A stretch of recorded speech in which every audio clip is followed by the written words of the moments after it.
Welcome back to our channel. আজকে আপনাদের সঙ্গে শেয়ার করতে চলেছি ডিম আর বেগুনের কষার রেসিপিটা। ডিম আর বেগুন কষা করার জন্য আমি এখানে নিয়েছি ডিম আর এখানে নিয়েছি আমি বেগুন। তো আমি এবার ডিমগুলো ভেজে নেব, একটা একটা করে আলাদা করে ভেজে নেব আমি ডিমটা। তো আমি এখানে গ্যাসটা চালু করে কড়াইটা গরম হতে দিয়েছিলাম। এবার আমি দিচ্ছি এতে তেল, অল্প অল্প তেল দিয়ে আমি ডিমটা ভেজে নেব।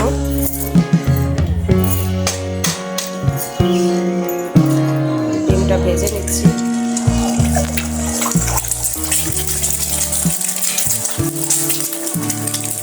ডিমের উপর অল্প করে নুন দিয়ে দিলাম আমি।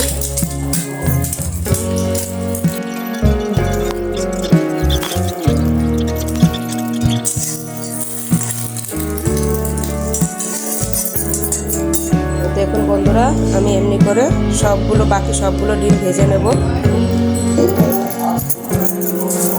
এবার আমি বেগুনটায় নুন হলুদ মাখিয়ে নেব।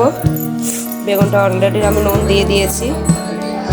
এবার আমি হলুদটা দিয়ে বেগুনটা পুরো মেখে ভেজে নেব। দেখুন বন্ধুরা, আমার সব ডিমগুলো ভাজা হয়ে গেছে। এবার আমি বেগুনটা ভেজে নেব।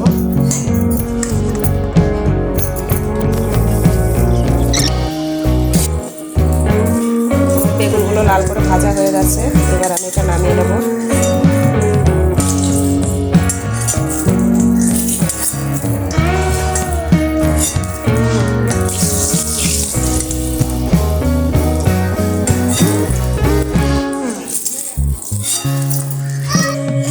আমার সব বেগুনগুলো ভাজা হয়ে গেছে। এবার এতে আমি পেঁয়াজ দিয়ে দেবো। পেঁয়াজটা লাল করে ভেজে নেব।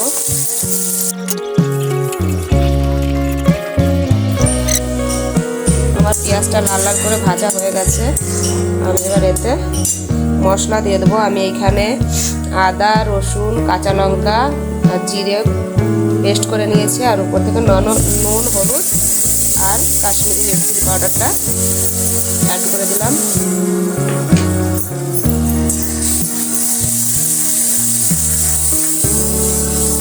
এবার মশলাটাকে ভালো করে আমি কষিয়ে নেব। দেখুন আমার মশলাটা কষানো হয়ে গেছে, তেলগুলো উপরে উঠে গেছে।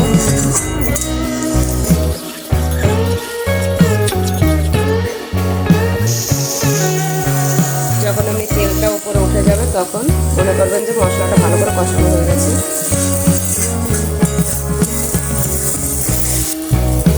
দেখুন বন্ধুরা, আমার মশলাটা ভালো করে কষানো হয়ে গেছে।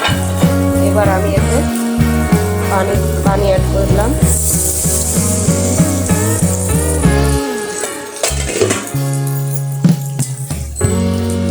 এবার আমি এই পানিটাকে ভালো করে ফুটতে দেব।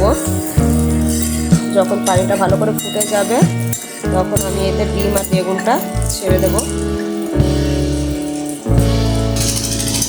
দেখুন আমার পানিটা ফুটে গেছে।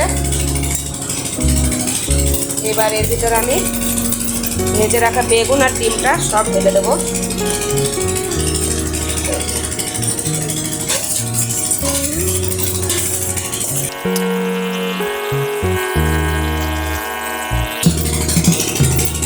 এখন এটাকে ভালো করে আমি ফুটতে দেবো। যখন এর গ্রেভিটা একটু গাঢ় হয়ে আসবে তখন আমি এটাকে নামিয়ে নেব। দেখুন বন্ধুরা, আমার সবজিটা হয়ে গেছে, ডিম আর বেগুনের ঝাল। এবার আমি এটাকে নামিয়ে নেব। এটা আর কোনো কিছু আমি অ্যাড করব না, এমনি বানিয়ে আপনারা ভাত দিয়ে খাবেন, দেখবেন খুব সুন্দর, খুব টেস্ট হয় খেতে।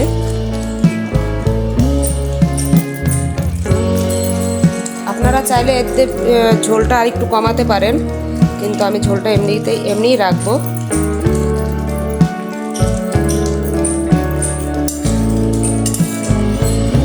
এবার আমি দেখুন হয়ে গেছে আমার ডিম আর বেগুনের কষা। আপনারা এইভাবে বানিয়ে ট্রাই করুন, খেতে ভালো টেস্ট হয়। তো আজকের ভিডিওটা আমার এখানেই